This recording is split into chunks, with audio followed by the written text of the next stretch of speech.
right now. Okay, this is fun. This is my first real interview. Usually I'm behind the scenes. As I tell people, I have a face for radio. That's what PR people say all the time, right? Right? We have with us David Newell. David Newell. Let's take a guess who David Newell is. David, tell us your most famous line. Go for it. Speedy delivery. There you See if go. they can guess that. How great is that, right? Now, that's what I tell everyone. David Newell is one of the best PR people around. And people don't realize that you were actually Mr. Rogers' PR director. Yes, for many years. All told, I was working for Fred Rogers' company for 50 years. And I'm still associated with it. But my last maybe 15, 20 years with the program, I was in charge of the public relations, right, reacting to people calling in and trying to initiate PR as well as doing Mr. McFeely. So how cool is that? A combo package he got. So great. No, so tell me like a really fun story that you have with Mr. Rogers as a PR guy. Oh boy, there are so many of them, I'm sure. But there's one that, he was always being hounded whenever he did a speech. Yeah. For instance, a speech at a graduation. He did about 45 honorary graduation speeches at colleges and universities around the campus. Yep. And there was one, I believe it was in Princeton. And after he came out of the auditorium, it was all over, we're heading to the car. Yep. There were so many people who wanted to talk to him, so many. And I said, what do I do? And they were taping it too for the network.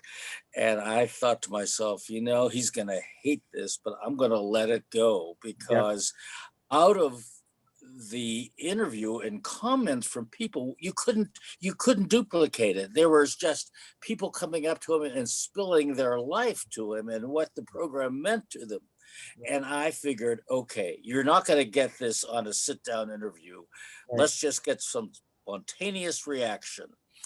And afterwards he said, David, he's like, I didn't know who to turn to next. And I said, Fred, but we got some good footage. And he sort of said, yeah, I guess we did. But so great.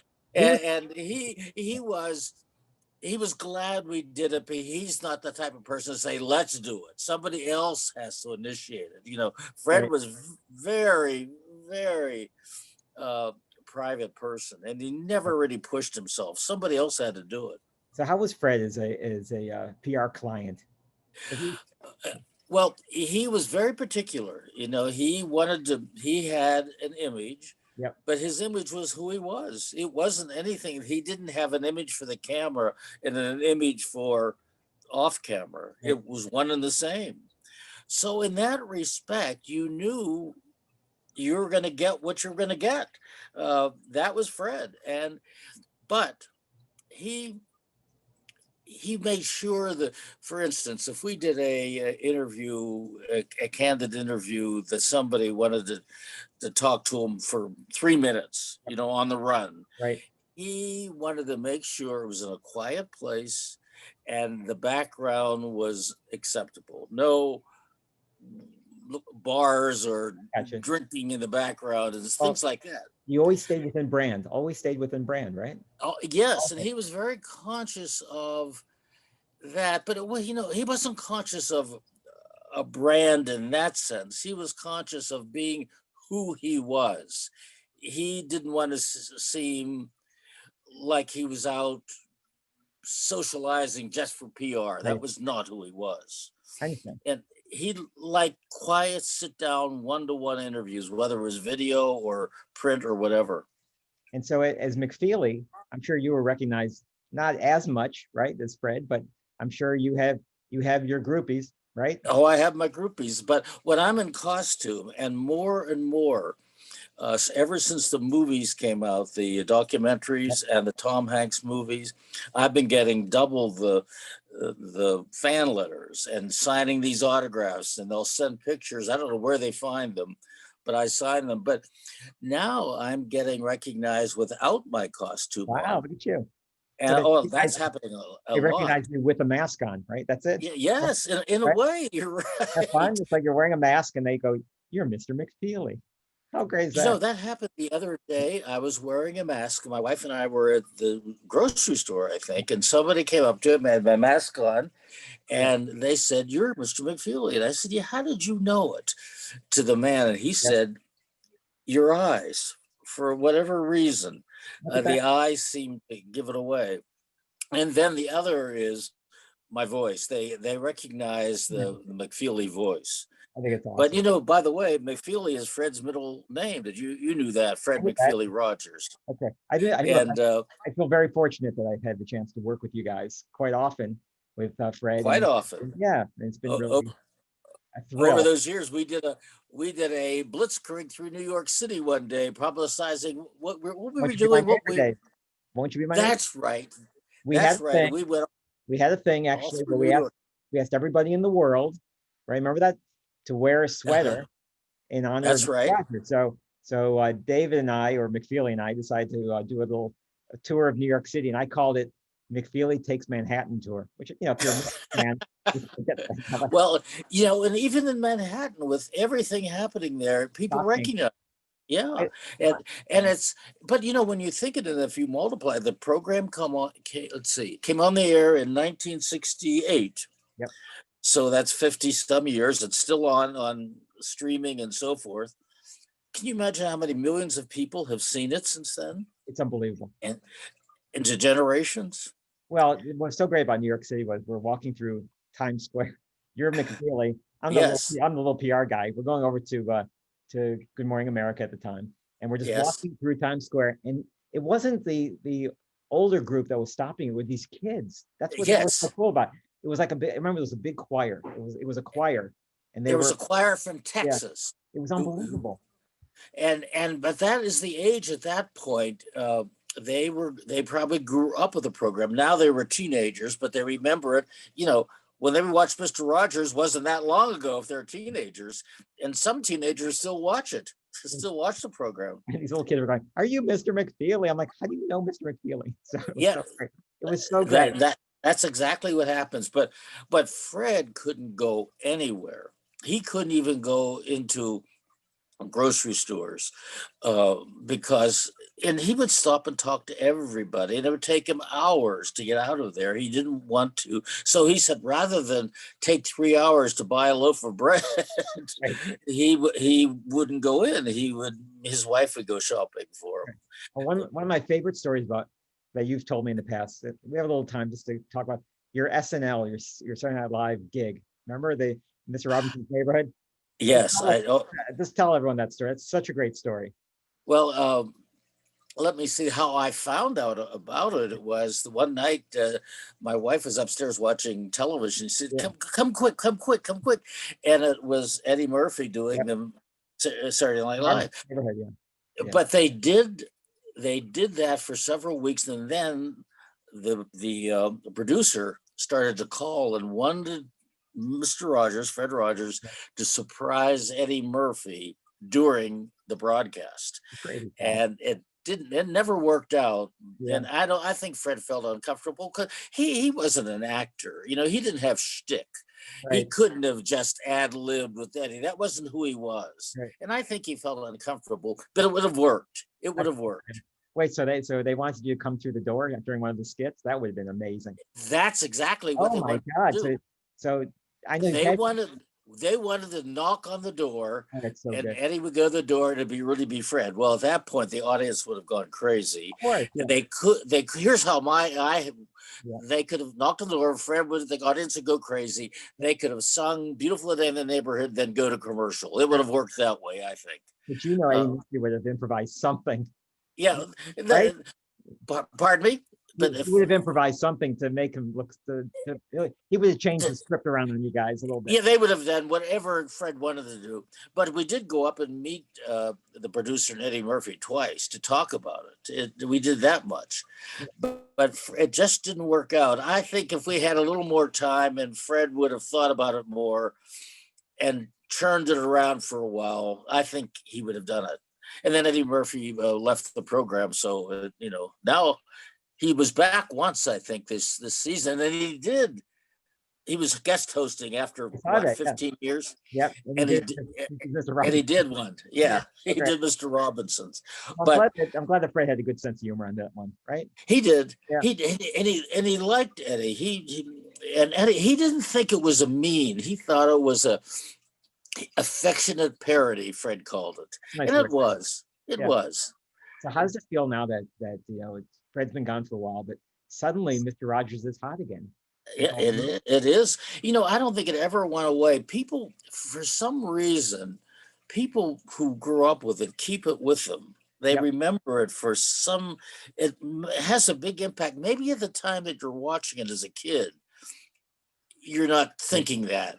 But as you grow up and get into your teens, and they come back to it sometimes as teenagers, and because he talks about everything that they went through as a preschooler, you're really going through it again as a teenager. It's an interesting phenomenon. But Fred, for anybody who's watching this, Fred Rogers was who he was. It was not an act. He was the real thing. Yeah. And he cared deeply about children and their well-being. And you could tell that through the program. Yeah. And look, as a young, shy little kid growing up in Buffalo, New York, NED TV in Buffalo. And, Fred was my best friend. There he was. Yep. He was. And there you go. Yeah. And that's how he hoped. It was good that you said that, because that's what he hoped, that through television, you knew that it was a picture. On some level, you knew that, but as a kid. Right. But it was working. He was using television besides trying to sell cornflakes to kids. Right. He was using it in a very positive way. And that was his mission. Pretty cool. I remember having the album, You're Special, and it had the mirror on the front. Yes, You Are Special, right? Yes, I remember that one. And I remember looking at the mirror and going, first of all, who is that kid in the mirror? But that's not the point. The point is actually, I really believe that my friend told me I was special. How great is that? Yeah, and that's exactly. See, you pick that up, because it's exactly what Fred wanted the child to think, that you are special. There you are. You're the only one like you, and that's what Fred's mission was. Not to do any selling of. He didn't want to be in commercial television, because you'd have to sell product. That was not who he was, but he was selling emotions in a way, if you put it that way, I guess. How badly do we need him right now? Oh, yes. Yes. As a PR guy, what would he think right now what's going on? What would he think about what's going on? What would he say now with everything that's going on in the world? Oh boy, I think he'd be very upset, because because the political parties, both of them, seem to be treating each other very meanly. They're being mean. It's not, he would be upset about not so much the politics of it all. Right. He'd be upset about the social interaction of what's happening between parties. That's what he'd be upset about. That you can run for office, but you can be kind at the same time. And that's what he'd like to see. I think, it's hard to speak for, but I think he would be very upset. I think that, it's interesting. As I'm looking through social media, so many times Fred pops up, Mr. Rogers pops up when things are going really bad. Yes. Right? Yes. It happens quite often now. I'm noticing a lot more, the helpers, ask for the helpers and all that kind of stuff. So I think maybe the people, we should clarify the helpers, because his mother would say, what do you do when you see a catastrophe for children on television? There's some accident, there's an assassination, whatever. And no one can do much but watch this horror going on in front of you. But Fred's mother, when he was a kid, would say, look for the people who are helping others. Okay. At least you can do that. You can look for the people who are helping. And in a way, a child could learn something from that to help and be kind. Very subtle, but I think, and that's what the look for the helpers has grown into. But even things like you were talking about earlier about the sweater drive. Yep. that how that all started, and you may have been around for one of those meetings. We were wanting to celebrate. It was the 30th anniversary then of the neighborhood. Right. Yeah. And Fred said, let's do something that I don't want to celebrate myself. I want to celebrate others. And somebody in the meeting said, what about sweater drive? It all came. That's what I want to do, said Fred. I want to collect sweaters and in turn give them to people who can use them. And the other thing is very interesting. He made this clear in our press releases. When we would write a press release about stations will have a sweater drive. Yeah. He said, don't say we'll give them to the needy. Don't use the word needy. Okay. Give them to people who can use them. He said, when you think of it, everybody is needy. Right. Everybody is needy. He said, let's talk about the people who can use what we have. And that was Fred. And, it's very subtle, but right. It's something he himself was a PR person too. I said that. He was very, very good at it. I remember, you remember the visit we had with Alec Mappa? Do you remember that one? That was from, he was it's an interesting story with Fred. So Alec Mappa was in M. Butterfly. Oh, yes, I do. Yeah, so I was doing work at the Bentham Center at the time, doing theater stuff. And Alec, grew up as a proud gay man, and he was, he said he was bullied quite often in school because he had a very high voice, and he was, and if you know anything about him, Butterfly, he plays a man who's supposed to be a woman, it's the whole story. So I think it was backstage with him. We were just talking at one point, and I said to Alec, he was telling me his story, and I said, Alec, you do it, and I said to him, who was kind of who'd you look up to when you were a kid? And he said, Mr. Rogers, which I thought was really great. He said, Mr. Rogers. So I said, you do realize that Mr. Rogers is filmed here in Pittsburgh? And he went crazy. Can I meet him? I have to meet him and tell him how much I love him. So I remember calling you on the phone. There you go, Mr. PR man. So I called David on the phone. I said, I told him the story. I said, you think Fred would like to say? And he was like, of course. So we brought Alec into your office. Right? And we met, and this is such a great story. So we met in the conference room. Yes. And for me, it was like, oh my God, here's Fred Rogers. Every time I met Fred Rogers, I went crazy. But you had met Fred before that. Still, it's Fred Rogers, please God. So I remember going into the conference room. He brought his puppets out, which was so great. Yeah. I don't think of the puppet, his friends, and King Friday, which I love, King Friday, and we all kind of. And so at one point, this is so great. At one point, Alec was so excited. So Fred did King Friday, and he goes, I'll never forget it. It's a pleasure to meet you. He went like this to us. It's a pleasure to meet you, right? And then the two of us, grown men at the time, bowed down like this. Okay, we did. We bowed down. We said, it's a pleasure to meet you, Your Highness. Right? You both were products of the neighborhood too. You both. You have no idea. I mean, I actually bowed down. So we left your office, right? We parked our cars. I shouldn't say it out loud. But we're illegal over across the street at the synagogue across the street. We just parked a lot, because we were so excited about getting in there. So we actually, he's walking across the street. He's crying like a baby. I never told you really? That. He is crying like a little baby. Crying. That was the most amazing. Like, he was so excited to meet. And I said, what's even funnier than that? We bowed down to a what puppet. I said that was it. Because he put life into the voice in a way. It's the greatest thing are you kidding? I mean, and it's just a simple hand puppet. They aren't elaborate puppets either. Look, you've actually had me shake the hand of Daniel at the time, a few times. Daniel was me as a kid, the shy guy. It was me, Daniel. But when I see these puppets, they're so real to me. It's really well. That was Alec's dream. Just so you know, that Alec was so excited. So have you heard from him recently? No, do you know where he is? He's acting somewhere, right? Yeah, he's out there. So he's a stand-up comedian now and stuff like. But I've seen that so often. Like, we did that with Peggy Lee years ago. Yeah, I remember. Yeah. And also, I had a call for after you left the Bentham. There's the next PR person called Jerry Lewis was in town. Oh, there you go. And he had a second family he had a young daughter who loved the neighborhood, and he and his new wife came out and they brought their daughter. And I thought, what's this going to be like? Hey, lady, that. And Jerry Lewis was very different person in front of Fred.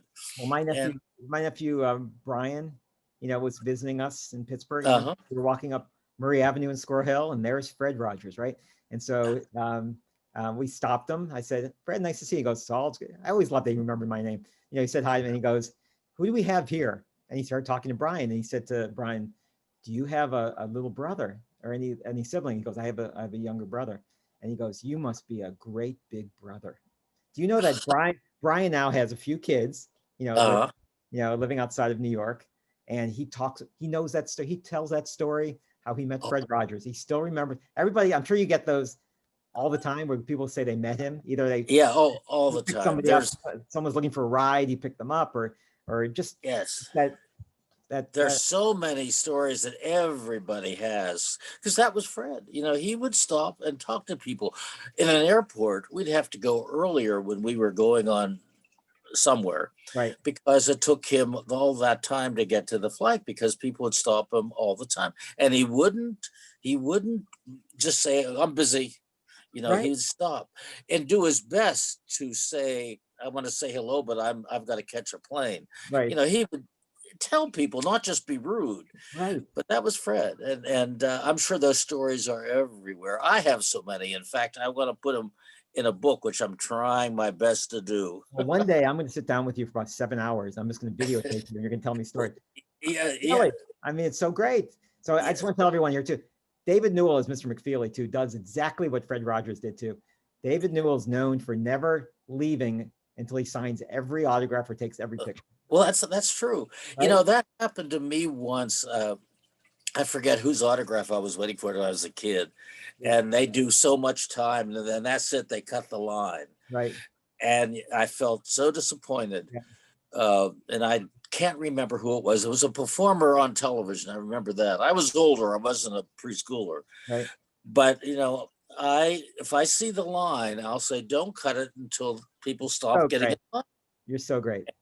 And sometimes they'll cut it without telling me, and I always said, "No, that's all right. Just let them come if they really want." So I don't want to leave anybody who's come down here and then they can't get an autograph. Anyhow, but I enjoy meeting people too. No, because they love you. So I mean, it's really fun to watch. I've had David. Actually, we've had Fred to some of my events, and what we love about McFeely is he never leaves. He just stays there, and the people. And really, you won't leave, which is so great. And they love telling you those stories, and it's pretty amazing. I keep thinking about this. We need to actually have a Mr. McFeely, David Newell Day in this country, because you've done so many great things, such amazing things for this world. So, and I'm trying to let people know that the program is still going. Right. It's remarkable that now they're on DVDs, of course, but Amazon has them. And the latest is that PBS Kids has a streaming service now. Oh, are they? So and you can watch them on your computer now. There's an app. I don't know. It's a PBS Kids streaming app. You have to find it. Okay. But then they're all free. You don't have to pay for them. Yeah. And that's exactly what Fred wanted to do. He wanted to make this library of programs that can be used by generations. And when you think of it, you were the first wave of kids, or the second wave, who grew up with it. Sure. Tell them my age. Sure. That's good. Yeah. I'm old. What do you want from me? Well, you were 49, 48, 49? I'm 58. 58? Oh my God, are you old? Go ahead, say it. No. I thought you were. Well, no. Nevertheless, Bonnie's the young one. My wife Bonnie's the one who looks really young. She's the young one. I'm the old one. No, you're not. You could be 43. Oh, thank you. So I'm going to hold this part of the tape. I'm going to thank you for it. This is so fun. I know we're going to go like 15 minutes. I can't do 15 minutes with you. It's impossible. But the greatest moment of our lives, Bon and I, when you invited us to come to a taping of Mr. Rogers' Neighborhood at WQED once, and one of the greatest moments of our lives is when they said cut when you was in the living room, feeding the fish, doing his thing. We looked up at the monitor. They said cut, and he looked at the camera, and I looked at the monitor. He said, "Hi, Bonnie. Hi, Saul." That we felt like we were part Fred of the show. It was the greatest. It was one of the greatest moments. Right? Things like that. Or I think the first time I met you was on the phone, and you were working for the Symphony, Pittsburgh Symphony, Yep.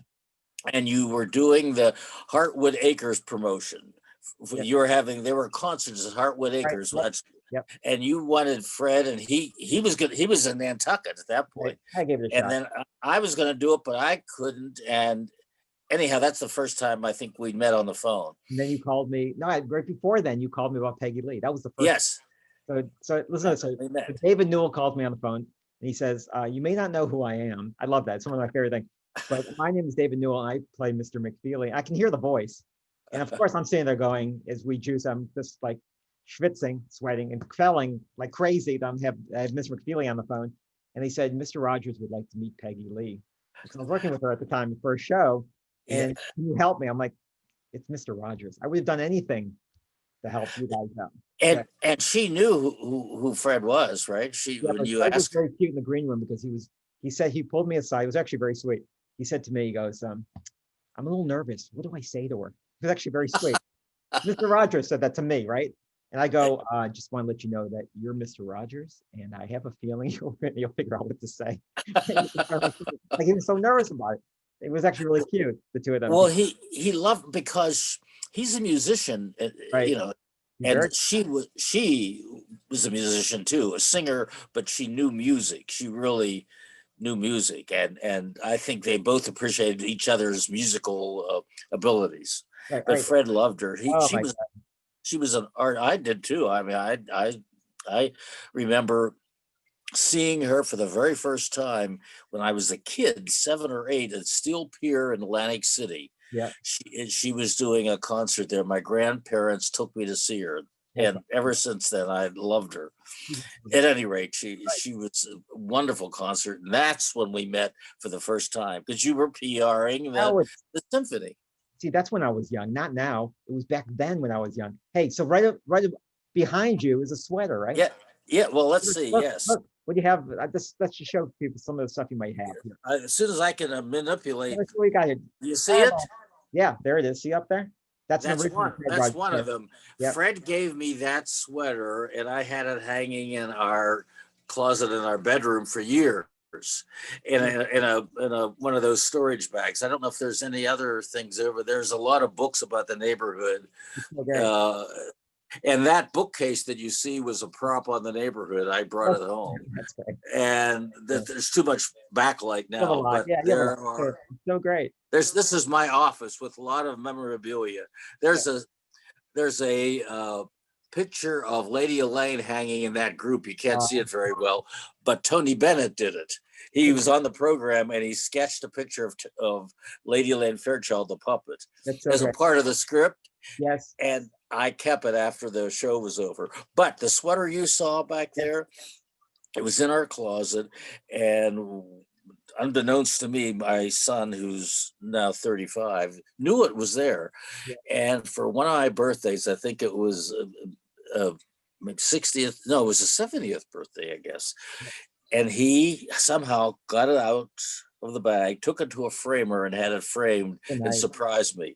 But Fred gave it to me. He said, "Well, you know, this sweater I can't use so much anymore. It's getting a little frayed. And here, why don't you take it as a memento?" And I did. And there it is. Well done. Okay. Well, we can keep going for it. We'll have to do a part 2 sometime.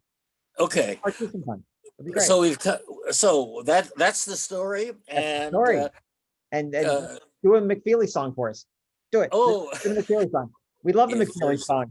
Go ahead. Yeah, and that's exactly what Fred did. If we were running along on time, and he saw that we had a minute left, he'd say, "Hey, Mr. McFeely, do the Speedy Delivery song," and you just did the same thing. No, I want to hear it. Go ahead. If there's anything you want, if there's anything you need, McFeely's Delivery brings it to you. Here with speed. Yes, our Speedy Delivery is a speedy delivery. Speedy delivery to you, Saul. Speedy Delivery. Thank you. Speed Delivery. How great is that? All right.